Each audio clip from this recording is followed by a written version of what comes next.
بسم اللہ الرحمن الرحیم۔ ویڈیو دیکھنے کے بعد اگر ویڈیو اچھی لگے تو لائک ضرور کرنا۔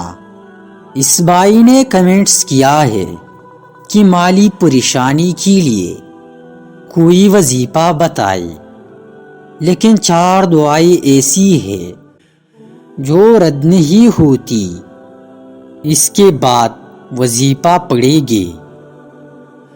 4 دعائیں ایسی ہے جو رد نہیں ہوتی۔ حاجی کی دعا یہاں تک کہ وہ واپس نہیں آتا۔ مجاہد کی دعا یہاں تک کہ وہ واپس آ جائے۔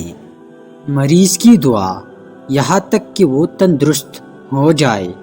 بھائی کی دعا اپنے بھائی کے لیے اس کی غیر موجودگی میں۔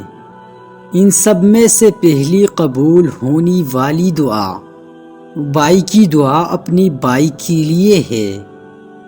اگر کسی کو کسی قسم کی مالی پریشانی ہو تو اسے چاہیے کہ عشاء کی نماز سے پہلے اسم یا وارثوں کو روزانہ 111 مرتبہ پڑھے اور 41 دن تک اس عمل کو کرے۔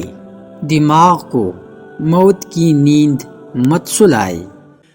چھوٹی عمر میں بزرگوں سے سنتے اور کتابوں میں پڑھتے آئے کہ کچھ ایسی عادتیں ہیں جو دماغ کو کمزور بناتی ہے اور پھر موت کی نیند سلا دیتی ہے۔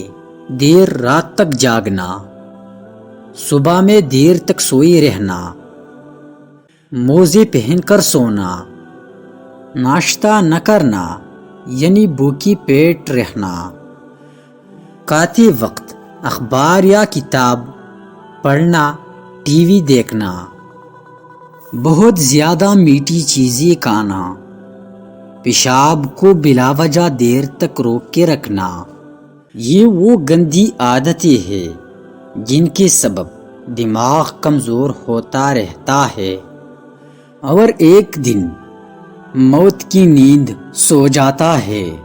خدا کے واسطے ان گندی عادتوں سے پرہیز کیجیے۔